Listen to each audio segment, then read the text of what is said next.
Amém. Que bênção e que privilégio estarmos na presença de Deus. Que coisa preciosa, irmãos, que coisa preciosa. Às vezes nós naturalizamos coisas tão maravilhosas, não é? Ontem, indo até um encontro de comunhão que a nossa equipe de louvor teve durante o dia todo, num sítio lá em Niterói, então atravessando boa parte da cidade, cruzando a ponte, aquele dia lindo, a Baía de Guanabara, o contraste das montanhas. A Sheila dizia para mim assim: a gente se acostuma, né? A gente se acostuma com essa beleza incrível.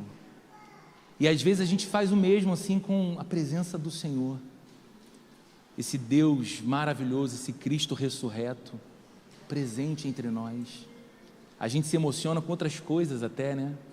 Ontem à noite, compartilhar isso.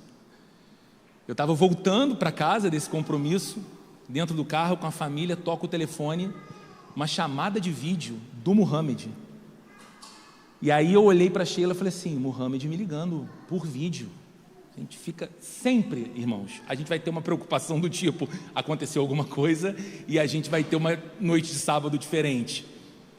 E toca, e eu atendo, e eu falo para ele: e aí, tá tudo bem? Fala aí. Ele: não, só quero te mostrar uma pessoa. E aí ele vira a câmera do celular e ele está num evento ao lado de um jogador do Botafogo, com ele, que vira para mim e fala assim: fala, pastor. Como eu sou muito botafoguense, você imagina a minha sensação dirigindo, não sabia se ia frear, se ia continuar. Eu fui tomado por um instante de lucidez quando atrás de mim, meu filho, que consegue ser pior do que eu, vendo quem é que estava na chamada de vídeo, estranhamente decide dar um grito dentro do carro dizendo: Marçal! Eu acho que ele achava que a voz ia chegar até o Fernando Marçal, jogador do Botafogo, num evento junto com o Muhammad. E o Francisco ficou até a hora de dormir falando sobre isso e rindo da própria reação dele, dizendo: Marçal! Gente, eu respeito muito o atleta, de verdade, que foi uma emoção para mim ali que o Muhammad me permitiu ter, falar com um jogador ali do Botafogo. E aí depois o Muhammad falou assim: está seguindo o perfil da igreja. Aí a gente mandou para a Lívia. Cadê a Lívia? Está lá atrás, que é botafoguense tanto quanto eu. Minha filha mandou: olha quem está seguindo o perfil. A Lívia responde assim: meu Deus. Essas idolatrias idiotas que o torcedor tem. Mas imagine, irmãos, a presença de Cristo vivo entre nós, tão mais maravilhoso. Por isso a gente louva, canta, se emociona, fecha os olhos. Ele é o Senhor. Dito isso, o dia que o Marçal quiser vir aqui na igreja cultuar com a gente, vai ser uma alegria também para mim. Gente, eu quero convidar você a abrir a sua Bíblia no Evangelho de João, capítulo 11. Você pode acompanhar a leitura do texto que vai ser projetado também aqui na TV, caso você prefira, mas como nós vamos ler o capítulo todo, e você vai entender o porquê, talvez seja mais apropriado, mais cômodo você acompanhar a leitura na sua própria Bíblia, mas fique à vontade para fazê-lo da forma que for melhor para você. Apenas esteja atento a esse texto tão maravilhoso do Evangelho de João, capítulo 11. Diz assim a Bíblia a partir do verso 1. Havia um homem chamado Lázaro. Ele era de Betânia, do povoado de Maria e de Marta, a sua irmã. Aconteceu que Lázaro ficou doente. Maria, a irmã dele, era a mesma que derramara perfume sobre o Senhor e lhe enxugara os pés com os cabelos. Então as irmãs de Lázaro mandaram dizer a Jesus: Senhor, aquele a quem amas está doente. Ao ouvir isso, Jesus disse: essa doença não acabará em morte, é para a glória de Deus, para que o Filho de Deus seja glorificado por meio dela. Jesus amava Marta, a sua irmã e Lázaro. No entanto, quando ouviu falar que Lázaro estava doente, ficou mais 2 dias onde estava. Depois disse aos seus discípulos: vamos voltar para a Judéia. Os discípulos disseram: Rabi, há pouco os judeus tentaram apedrejar-te e mesmo assim vais voltar para lá? Jesus respondeu: o dia não tem 12 horas? Quem anda de dia não tropeça, pois vê a luz deste mundo. Quem anda de noite tropeça, pois nele não há luz. Depois de dizer isso, prosseguiu dizendo-lhes: nosso amigo Lázaro adormeceu, mas vou até lá para acordá-lo.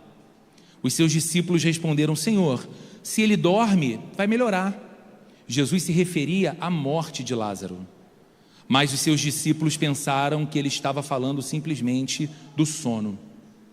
Por isso lhes disse claramente: Lázaro morreu, e para o bem de vocês, estou contente por não ter estado lá, para que vocês creiam. Contudo, vamos até ele. Então Tomé, chamado Dídimo, disse aos outros discípulos: vamos também para morrer com ele. Ao chegar, Jesus soube que Lázaro já estava no sepulcro havia 4 dias. Betânia distava cerca de 15 estádios de Jerusalém, e muitos judeus estavam indo visitar Marta e Maria para confortá-las pela perda do irmão. Quando Marta ouviu que Jesus estava chegando, foi ao encontro dele, foi encontrar-se com ele, mas Maria ficou em casa. Marta disse a Jesus: Senhor, se estivesses aqui, meu irmão não teria morrido. Todavia sei que mesmo agora Deus te dará tudo o que pedires. Jesus lhe disse: o seu irmão vai ressuscitar. Marta respondeu: eu sei que ele vai ressuscitar na ressurreição no último dia. Jesus lhe disse: eu sou a ressurreição e a vida. Aquele que crê em mim, ainda que morra, viverá. E todo aquele que vive e crê em mim jamais morrerá eternamente. Você crê nisso? Ela respondeu: sim, Senhor, eu creio que tu és o Cristo, o Filho de Deus que devia vir ao mundo. Depois de dizer isso, foi para casa, chamou Maria, sua irmã, à parte, e disse-lhe: o mestre está aqui e está chamando você. Ao ouvir isso, Maria se levantou depressa e foi ao encontro de Jesus. Jesus ainda não tinha entrado no povoado, mas estava no lugar onde Marta o havia encontrado. Quando notaram que ela se levantou depressa e saiu, os judeus que a estavam confortando em casa seguiram-na, supondo que ela ia ao sepulcro para ali chorar. Quando Maria chegou ao lugar onde Jesus estava e o viu, prostrou-se aos seus pés e disse: Senhor, se estivesses aqui, meu irmão não teria morrido. Quando Jesus viu que Maria chorava, bem como os judeus que a acompanhavam, ficou profundamente comovido e perturbou-se. Onde colocaram? Perguntou ele. Vem e vê, Senhor, responderam.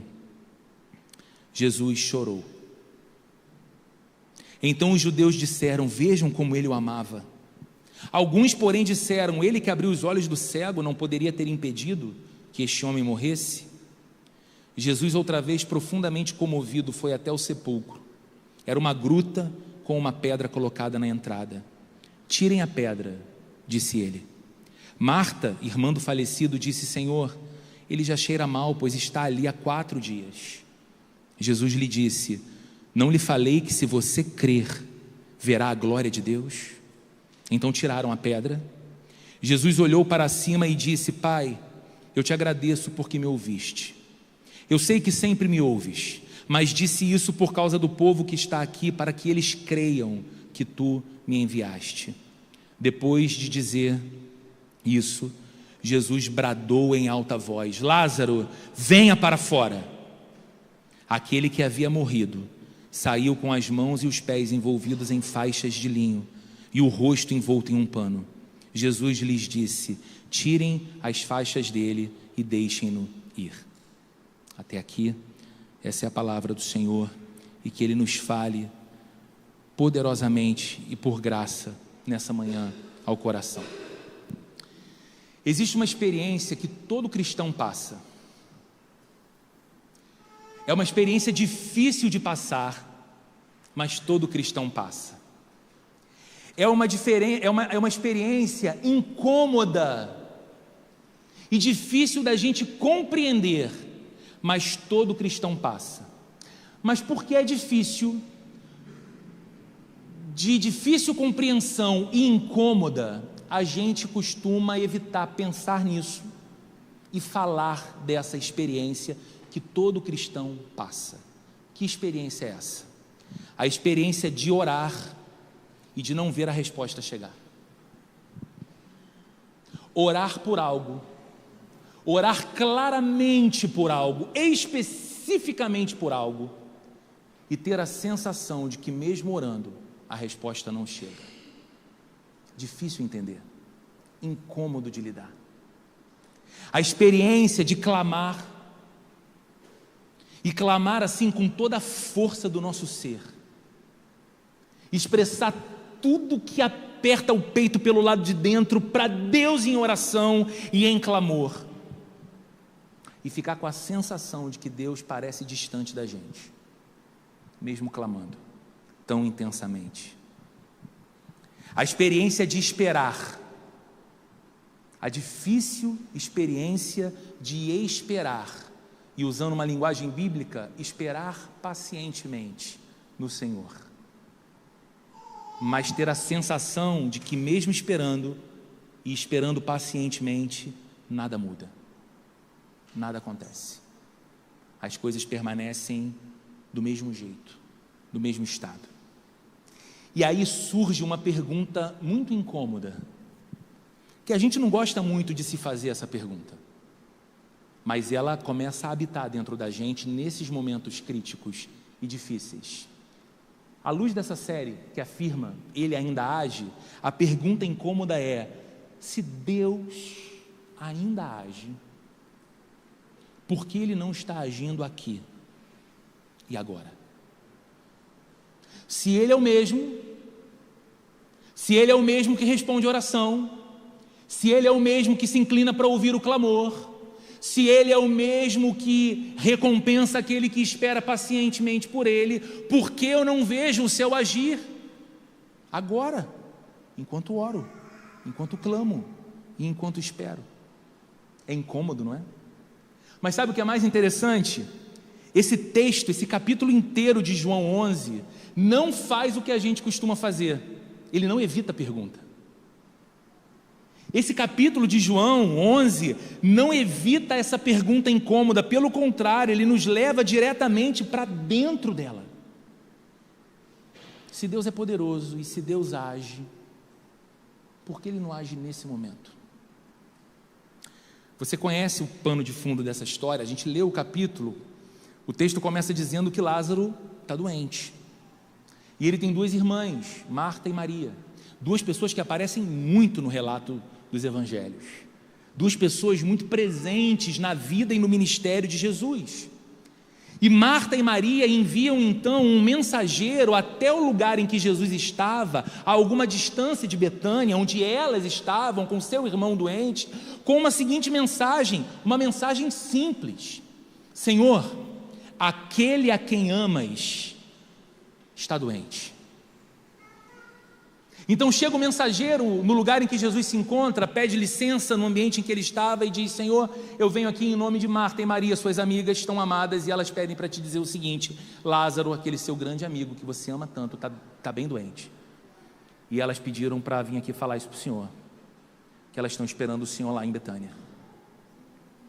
Havia uma relação muito próxima de Jesus com essa família.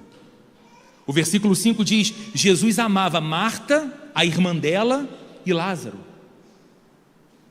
É interessante porque a gente olha para a Bíblia e tem essa leitura, né? O Senhor ama as pessoas, Jesus atende as pessoas, Jesus dá atenção às pessoas, Ele expressa o seu amor às pessoas, mas aqui João descreve uma relação de muita proximidade desta família, destes três irmãos. Jesus tinha uma relação muito íntima e muito próxima. Jesus amava Marta, Maria e Lázaro, é o que diz o verso 5, mas logo em seguida o texto vai dizer uma coisa que é desconcertante para a gente, porque ele diz: no entanto, quando ouviu falar que Lázaro estava doente, o que Jesus fez?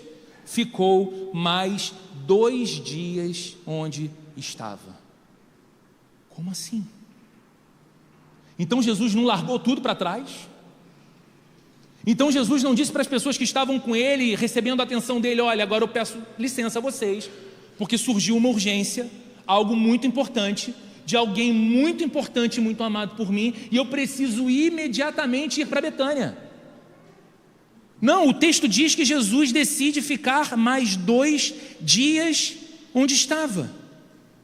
Ele não respondeu imediatamente ao chamado dessas pessoas que ele tanto amava. E o chamado era claro: Senhor, vem, porque Lázaro está mal.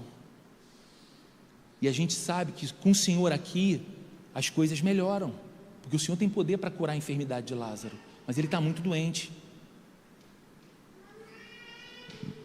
E aí o capítulo 11, que começa com a fé dessas duas irmãs que enviam mensageiros até Jesus para que ele venha ao encontro de Lázaro, vai se desenvolvendo agora, entrando num incômodo silêncio e numa angustiante demora, porque se coloca no lugar de Marta e Maria, quando o mensageiro volta e já não volta com Jesus, que é o primeiro problema. Você vê o mensageiro e você olha e você deve estar vindo um pouco mais atrás, e não vem ninguém, só o mensageiro. Você falou com ele? Falei. Mas o que você disse? Eu disse o que vocês pediram. Lázaro está, como dizem hoje em dia, está indo de arrasta. E ele entendeu? Ele entendeu. E ele veio? Não, ele não veio não. Eu voltei e ele ainda ficou por lá. Por que isso aconteceu? E o dia chega ao fim. E chega o dia seguinte, e Jesus não aparece. Silêncio, demora e luto, porque Lázaro morre.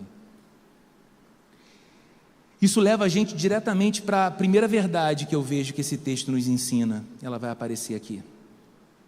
A demora, e demora entre aspas mesmo, a demora de Deus não significa indiferença, mas propósito. O texto diz nos versos 5 e 6, Jesus amava Marta, a irmã dela e Lázaro. No entanto, mesmo amando, quando ouviu falar que Lázaro estava doente, ficou mais 2 dias onde estava. Isso desestrutura a nossa lógica, não desestrutura? Porque a nossa lógica é assim, peraí, se Deus ama, então ele responde rápido.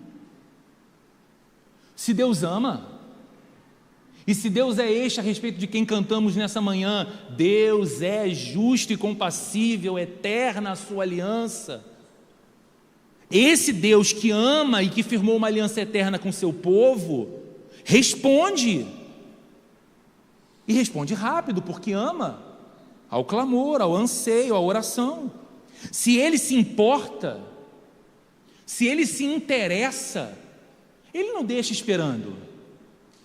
A nossa lógica não é assim? Porque não é assim que a gente pensa? A pessoa me ama, como ela vai me deixar esperando? A pessoa se importa comigo, não é indiferente a mim, por que ela vai me deixar numa espera angustiante por uma resposta?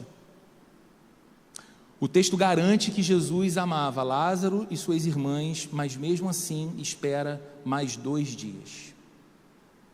E aí a gente precisa, irmãos, à luz da Bíblia, a gente precisa aprender que o silêncio de Deus não contradiz o amor de Deus.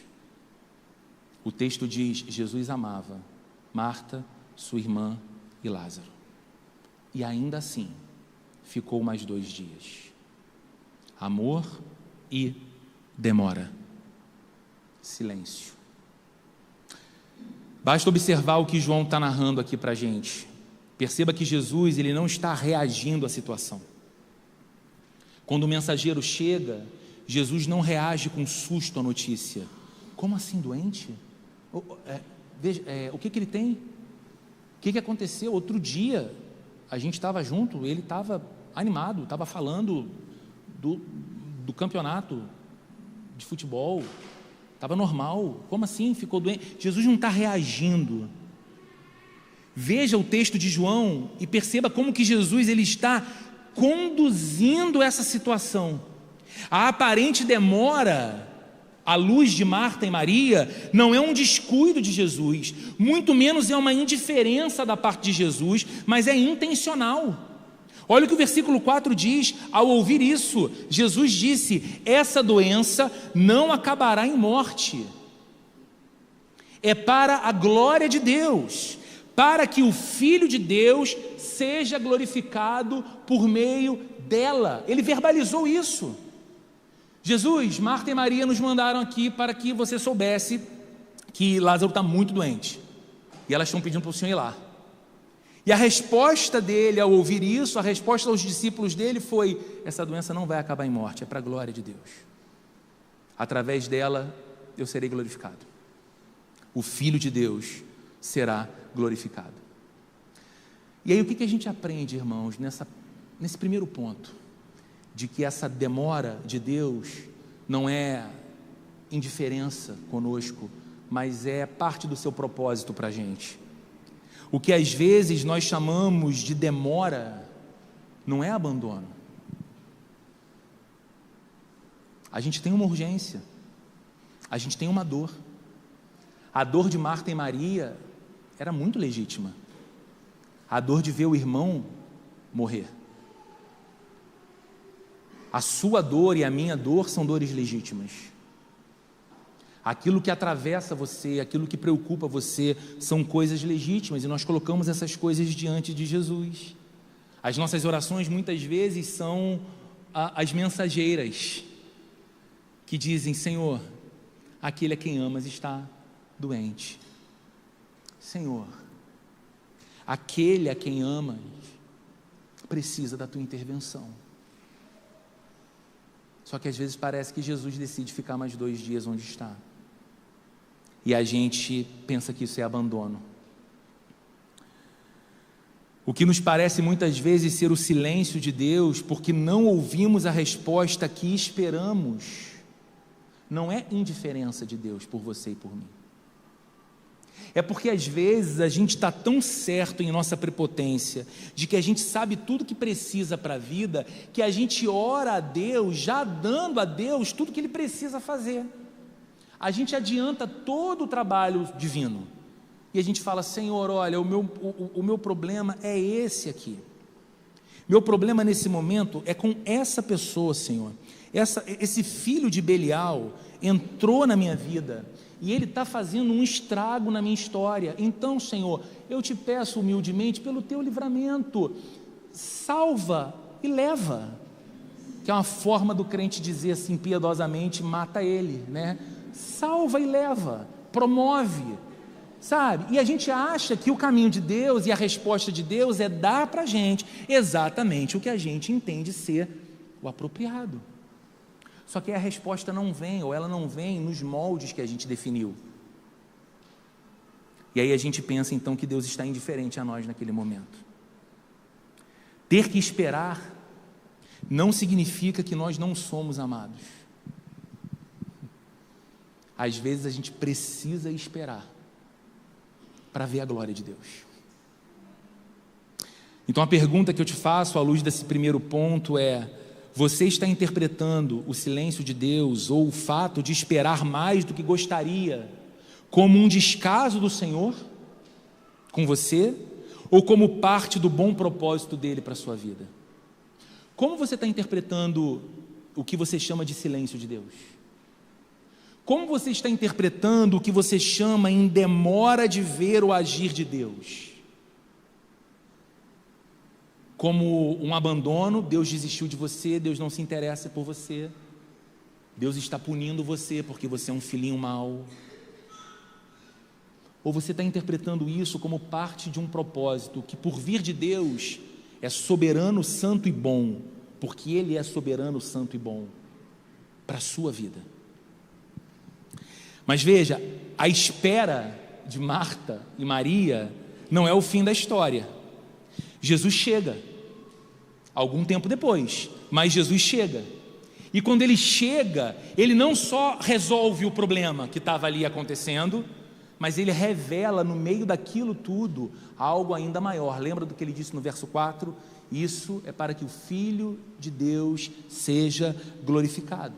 Isso nos leva à segunda verdade que esse texto nos ensina, a segunda de 3 verdades. Deus usa a espera para revelar quem Ele é. A gente não gosta de esperar. E veja, nós vivemos num tempo ainda mais desafiador, porque tudo para nós precisa ser muito instantâneo. Porque você consegue fazer numa velocidade gigantesca hoje aquilo que algum tempo atrás, uma geração antes da sua, se levavam dias fazendo, não é? Hoje a gente acessa qualquer notícia rápido na tela do nosso telefone, a gente vê o saldo na conta, a gente vê o clima-tempo, a gente vê as notícias do que está acontecendo à nossa volta, a gente vê o grupo do futebol, a gente vê tudo, em instantes, em segundos. E a gente vai colocando essa dinâmica imediatista para todas as esferas da nossa vida. Então a gente quer estudar e ser aprovado, fazer a dieta e emagrecer, malhar e ficar forte. A gente quer respostas instantâneas para tudo. A gente é da geração que aprendeu a fazer lá, a despeito do péssimo sabor, o macarrão instantâneo. Em 3 minutos está pronto. E a gente come. E não fica mais com fome. E é rápido. E a nossa relação e a espiritualidade cristã, ela não vive nesse mesmo ritmo. Nós precisamos lidar com a espera por Deus. Leia os salmos e veja como os salmistas falam sobre esperar com confiança no Senhor, como se refugiar no Senhor e esperar pelo seu livramento, o tempo todo. Deus usa a espera para revelar quem Ele é. Olha o verso 21, Marta disse a Jesus: Senhor, se estivesses aqui, meu irmão não teria morrido. Como é que você lê essa frase? Como é que você imagina essa cena?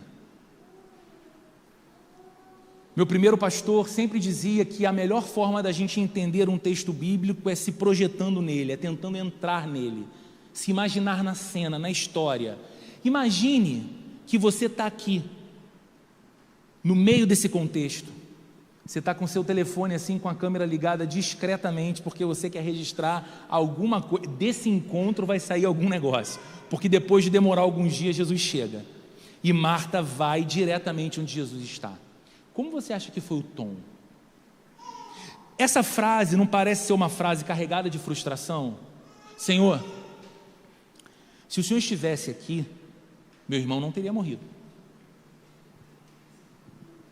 Em outras palavras, Senhor, se quando as pessoas que foram ao teu encontro dar a notícia a respeito de Lázaro, ao falarem o que disseram, você tivesse levantado de lá e tivesse vindo, porque a gente te chamou, Lázaro estava aqui até agora, ele não ia ter morrido, mas o Senhor não veio, o Senhor não estava aqui. E é interessante porque Jesus responde a Marta, primeiro dizendo o seguinte: o seu irmão vai ressuscitar.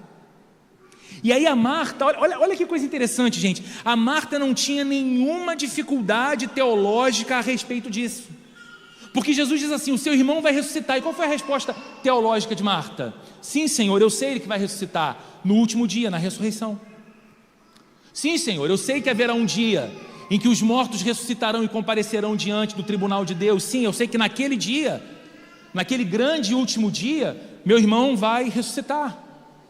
E aí Jesus dá uma outra resposta que revela algo muito mais profundo e poderoso, porque ele diz: Marta, eu sou a ressurreição e a vida. Eu sou a ressurreição e a vida. Então perceba uma coisa: antes de mudar aquela situação, antes de realizar um grande milagre, porque João 11 é o relato de um grande milagre feito por Jesus, um homem morto e já colocado no sepulcro há 4 dias, ressuscita, volta à vida, diante de todos, é devolvido ao convívio de sua família, continua caminhando com Jesus. É um milagre extraordinário, mas antes de fazer esse grande milagre, Jesus revela, por meio dessa situação, a sua identidade, quem Ele é, no meio da dor, no meio da expectativa meramente teológica que diz: sim, Senhor, eu sei e creio, no último dia Ele vai ressuscitar dos mortos. Vem então a revelação de Cristo dizendo: Marta, eu sou a própria ressurreição e a vida, Marta. Quem crer em mim, ainda que morra, viverá. ele leva o coração dessa mulher a uma compreensão mais profunda acerca de quem ele era. Então veja, o maior problema ali não era a morte de Lázaro. Claro, era um baita problema, e parece para a gente que era o maior problema, a morte de Lázaro. Mas o maior problema no meio daquilo tudo era a limitação da fé daquelas duas irmãs. Eu não estou dizendo que elas não tinham fé, e eu não estou criticando a fé de Marta e Maria. Talvez elas tenham se expressado com muito mais fé do que eu no lugar delas teria. Mas eu estou falando de uma fé com alguns limites, porque veja, elas criam, claramente elas criam no poder passado, por assim dizer, de Jesus. Caso ele tivesse chegado a tempo, seu irmão estaria vivo.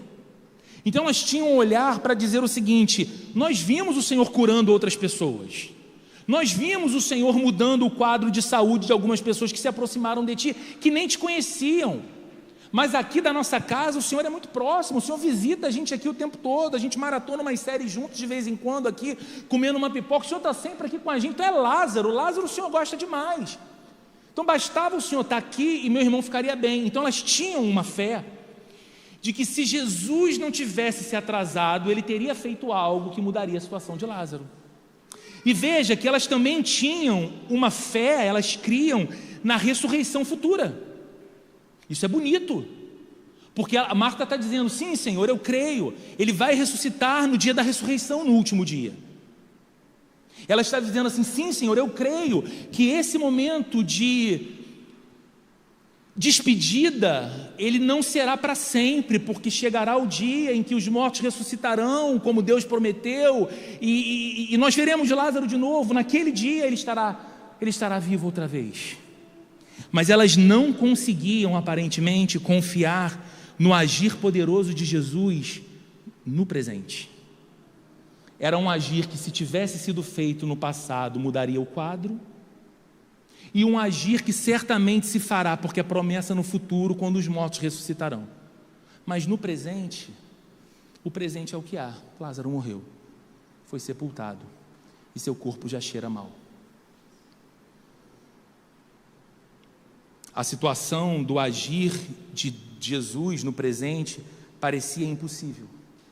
O quadro de Lázaro parecia impossível de ser alterado. E aí eu faço algumas perguntas ao seu coração e ao meu nessa manhã. Quantas vezes a nossa fé, ou o que nós chamamos de fé, também é assim? Nós cremos no que Deus fez no passado, na Bíblia e na história. Nós ouvimos depoimentos de pessoas próximas a nós, ou alguns não tão próximos, mas ouvimos relatos do que Deus fez em suas vidas. Como Deus mudou sua sorte, como Deus restaurou suas famílias, como Deus colocou sua mão forte sobre a vida de alguém e foi conduzindo a história daquela pessoa para um lugar que nem ela imaginava ser possível chegar. E nós ouvimos essas histórias e dizemos: cara, Deus fez coisas incríveis. Lemos a Bíblia, vemos os feitos de Deus pelo seu povo e ficamos assim admirados e dizendo: uau, Deus fez coisas incríveis. E mais, parecido com Marta, nós também temos uma fé que projeta para frente, para o futuro, porque nós cremos que Deus fará, como resultado da obra salvadora, coisas maravilhosas no futuro, porque nós cremos na eternidade. Nós cremos porque lemos em Apocalipse a descrição de João, que viu a nova Jerusalém descendo dos céus. Nós cremos numa restauração dessa criação. Nós cremos numa vida eterna em que Cristo é Senhor e Rei. Nós cremos numa realidade em que não haverá mais morte, dor, enfermidade, violência, injustiça. Cremos nisso e ansiamos por esse dia. E a nossa fé muitas vezes ela está assim entre dois tempos: o passado onde Deus agiu, o futuro em que tudo será maravilhoso e restaurado. Mas e aqui? No presente? No presente nós somos levados por vistas. No presente nós somos altamente circunstanciais. No presente nós vivemos por aquilo que os nossos olhos estão vendo e o nosso coração está sentindo. Lutamos para confiar que Deus está fazendo algo agora. especialmente quando o seu agir não segue nem o nosso ritmo e nem a nossa expectativa. Quando a gente descobre que não adianta tentar colocar relógio no pulso de Deus, a gente não consegue. E aí a espera desafia a gente. Mas a espera desafia muito a gente. No entanto, nós precisamos entender, muitas vezes, Deus não responde imediatamente, porque Ele quer nos dar algo maior do que a resposta.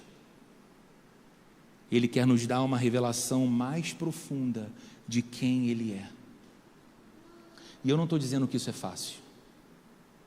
E eu não estou dizendo que isso é desejável. Mas eu posso te dizer que isso é necessário. Muitas vezes a resposta não vem no tempo que nós esperamos, que nós desejamos, porque o que Deus quer nos dar é mais do que apenas uma resposta, mas é uma revelação mais clara e mais profunda de quem Ele é. Porque quando nós entendemos melhor quem Deus é, a nossa vida muda para muito melhor. O nosso coração muda, nossa confiança muda. Mas há algo ainda mais surpreendente nesse texto para mim. Porque mesmo sabendo o que vai fazer, ele disse no verso 4, não é? Essa enfermidade não é para a morte, é para a glória de Deus e para que o Filho do homem se manifeste, o Filho de Deus manifeste sua glória através dela. Jesus está consciente do que vai fazer, mas mesmo sabendo o que vai fazer, ele não é nem frio e nem indiferente ao sofrimento de quem está sofrendo. E isso nos leva à terceira e última verdade que esse texto nos ensina. Vai ser projetado aqui. O Deus que parece demorar é o mesmo que é capaz de chorar conosco e agir no tempo certo. O Deus que parece demorar para responder é o mesmo que chora conosco e age no tempo certo. Veja comigo os que dizem os versos 33, 34 e 35. Quando Jesus viu que Maria chorava, bem como os judeus que a acompanhavam, ficou profundamente comovido e perturbou-se. Onde o colocaram? Perguntou ele. Vem e vê, Senhor, responderam. E o verso 35 traz apenas essa frase: Jesus chorou. Essa é uma das cenas mais profundas do Evangelho, para mim, das mais comoventes, porque Jesus sabe que vai ressuscitar Lázaro, e Ele sabe desde sempre. Por favor, pense nisso.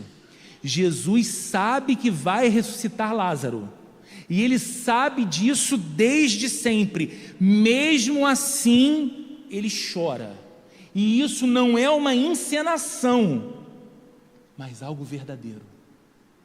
O texto diz que ele se perturbou por dentro. A palavra usada aqui para perturbar-se, agitar-se por dentro, no grego original em que o texto foi escrito, traz a ideia de um incômodo emocional profundo. Algo mexeu com Jesus por dentro, quando ele viu o choro de Maria e dos judeus que com ela choravam, quando ele viu o efeito sobre a vida de pessoas que ele amava, que a morte tem, sabendo que a morte é, por fim, consequência do pecado, porque não fomos criados para a morte. Quando ele vê tudo aquilo, mesmo sabendo tudo o que vai fazer, ele chora. E isso, irmãos, muda por completo a relação da gente com as nossas lutas e com os nossos sofrimentos. Muda. Por que muda? Porque Deus não é indiferente ao nosso sofrer. Quando sofremos, quando choramos, quando nos lamentamos, quando nos angustiamos, não temos nos céus assentado sobre um trono um rei celestial que olha para baixo e nos contempla com curiosa admiração, porque nos vê sofrer e diz assim: é curioso o que eles sentem, Eu não sei o que é sentir o que eles sentem, mas é curioso de ver, é interessante de ver, não? É por isso que o autor de Hebreus diz que podemos nos aproximar com confiança do trono da graça, porque nós não temos um sumo sacerdote que não seja capaz de se compadecer das nossas fraquezas, mas alguém que, semelhante a nós, em tudo foi tentado, porém sem pecado. Ele se tornou homem para nos ser solidário. Ele sabe o que é sofrer, ele sabe o que é chorar, ele sabe o que é perder, ele sabe o que é ser traído, ele sabe o que é ser deixado, ele sabe o que é ser esquecido, ele sabe o que é ser mal interpretado, ele sabe o que é injustiça. E quando a gente chora, ele chora também. Ele não é indiferente. Mas o seu choro não impõe sobre ele um limite, porque ele não fica limitado à dor da gente. Ele age. O mesmo Jesus que chora junto de quem sofre é o que diz com autoridade: Lázaro, venha para fora. É o mesmo. O mesmo Jesus que chora é o que diz ao que se encontra sem vida: vem para fora, volte a viver. E o impossível acontece. E o impossível continua acontecendo. Como aplicamos isso à nossa vida? Bem, talvez hoje, você esteja entre dois lugares, ainda no silêncio de quem espera por uma resposta que parece demorar. Você ora, clama, pede, faz igual aquele meme que roda na internet: oi Deus, sou eu de novo. É o mesmo assunto, Senhor, é o mesmo pedido, Senhor, é o mesmo grito de socorro, Senhor. E aí de um lado parece que você está lidando com o silêncio de uma espera que não acaba, ou de um outro lado, no meio de uma dor que te atravessa, porque Marta e Maria lidaram com os dois lugares, o silêncio e a demora.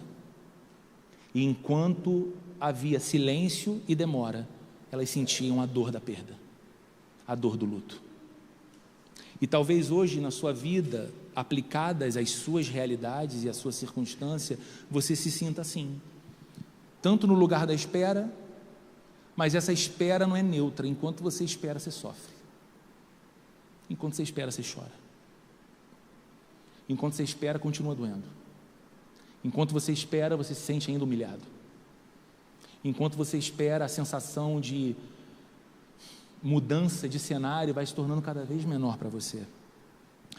A mensagem, irmãos, não é minha, mas a mensagem do Evangelho para o seu coração hoje, e a mensagem do Evangelho para o meu coração hoje é: Deus não está ausente. Ele está vendo tudo. Deus não está atrasado.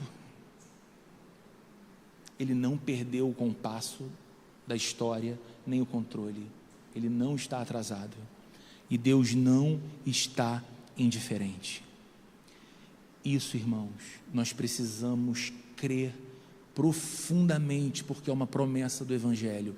Nesse momento que talvez você sofra e espere, não interprete a sua espera como ausência de Deus, como atraso de Deus ou como indiferença de Deus. Ele está presente, Ele continua presente, Ele está onde deveria estar, no tempo exato, o tempo dele. Ele não está atrasado e Ele não é indiferente a você. Deus está ativamente presente nessa estação da sua vida.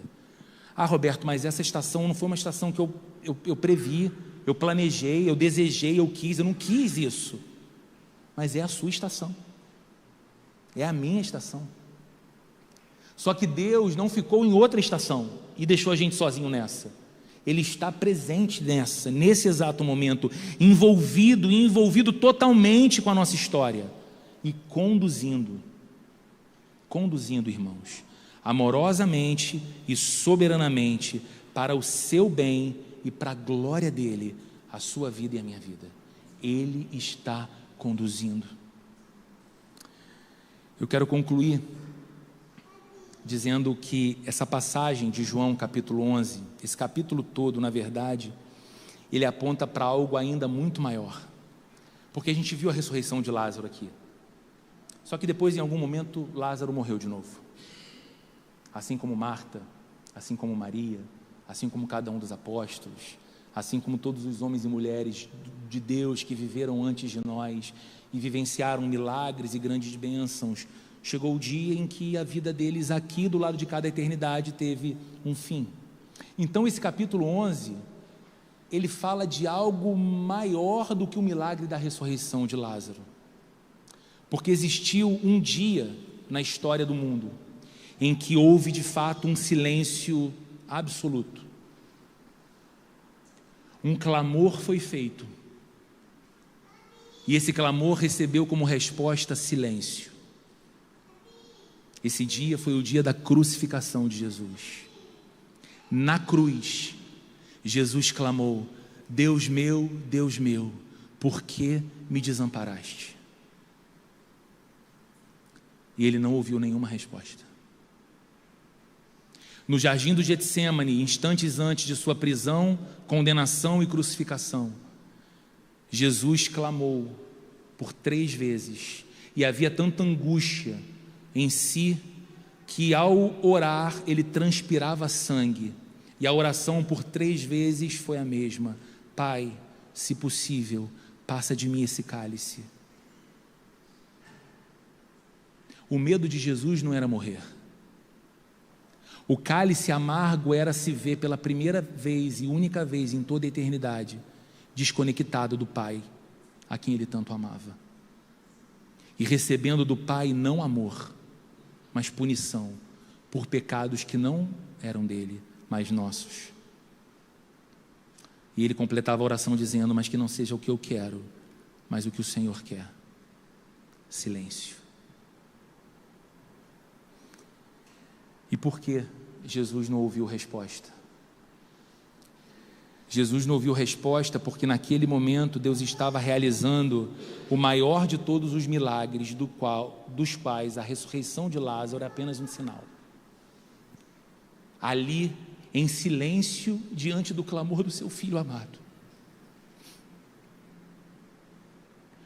contemplando o seu próprio filho sangrando numa cruz, o Pai estava fazendo o maior de todos os milagres: salvar você e eu, através da obra salvadora de Jesus. O silêncio de Deus para Jesus na cruz nos garante, irmãos, que o silêncio nunca mais será o fim da nossa história. O silêncio de Deus para Jesus na cruz nos garante que nenhuma de nossas orações passará sem que seja respondida pelo Senhor, porque toda e qualquer oração que fazemos ao Pai tem em Cristo o sim de Deus, a resposta amorosa de um Deus que é nosso Pai. Nós não esperamos em vão, irmãos. Nós esperamos com um propósito.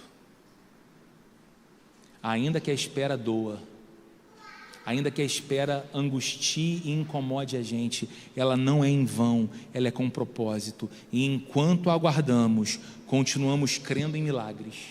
Enquanto aguardamos, continuamos clamando pela intervenção de Deus e recebendo não apenas respostas, mas recebendo também graça e revelação de quem Deus é, enquanto aguardamos por Ele. Amém? Vamos orar? Vamos ficar de pé?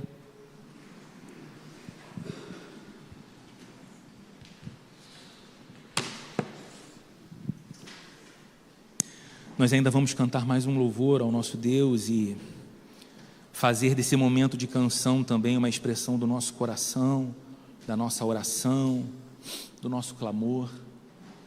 Mas eu queria muito, muito, muito encorajar você, especialmente você que nessa manhã tem percebido sua vida exatamente nesse lugar. Parece que Deus está estranhamente em silêncio para comigo, me fazendo esperar o que tem parecido ser para mim um tempo muito além do que a minha capacidade de espera sinaliza. Mas enquanto eu não escuto, e enquanto eu espero, sem ver mudança, eu sinto o sofrimento, eu sinto a dor, eu sinto a injustiça, eu sinto o medo. Então eu queria te encorajar para que nessa manhã você coloque seu coração diante do Cristo, que não apenas teria poder de fazer algo diferente se já tivesse respondido a sua oração. Seu coração creia não apenas no Cristo que fará no final de todas as coisas algo completamente diferente, você habitará por toda a eternidade com Ele. Esse é o objetivo final da nossa vida, a razão pela qual o cristão diz: Maranata, a hora vem, Senhor Jesus. Mas eu quero encorajar teu coração para que nesse tempo de hoje, nesses últimos dias de março, nesse último domingo do mês de março, que ainda nesse início de tarde, você veja e você compreenda que Deus está agindo na sua história agora, e que se Ele ainda não mudou o quadro, se Ele ainda não respondeu aquilo que você imaginava receber como resposta, Ele está te oferecendo nesse momento hoje, mais do que apenas as respostas, mas uma compreensão mais clara de quem Ele é. Talvez nessa manhã o convite de Jesus para você seja: renda seu coração. Pare de ser apenas alguém que simpatiza com a igreja, com Bíblia, com cristianismo, mas que resiste ainda de tomar a decisão mais fundamental da sua história, entregar-se por completo ao Cristo que se deu por completo por você. Ser de Jesus, ser batizado, ser batizada, e começar uma nova jornada de vida na companhia de Cristo, não como uma garantia de que essa dor vai acabar imediatamente, não como uma garantia de que todas as respostas parecerão muito claras para você, mas com a certeza de que não passará um dia sequer em que Cristo não esteja do seu lado, vivo, poderoso, segurando sua mão e sustentando sua vida. Senhor, nós buscamos a Tua face nessa manhã, porque o Senhor nos conhece. O Senhor sabe como o nosso coração é parecido e muitas vezes bem pior que o de Marta, o de Maria,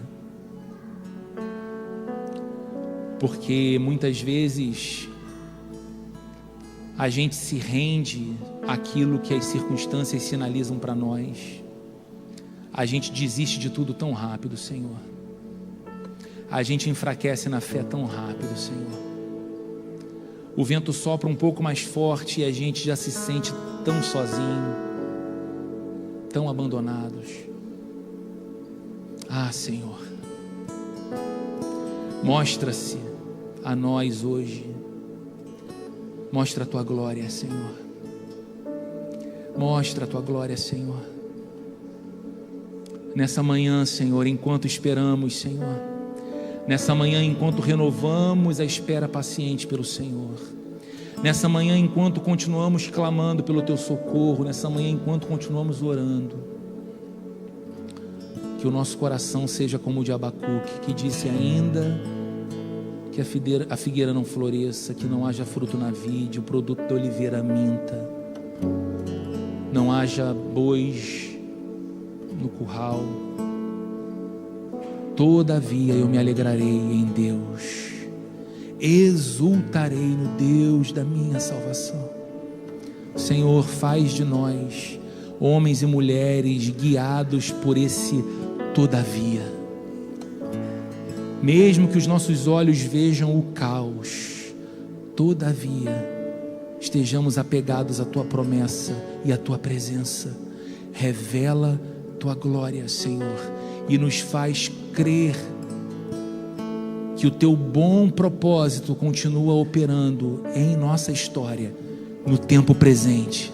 O Senhor não terminou, o Senhor não acabou de trabalhar ainda, o Senhor continua trabalhando, e o Senhor continua se revelando a nós. Permita-nos conhecê-lo, Senhor, mais, em nome de Jesus, em nome de Jesus.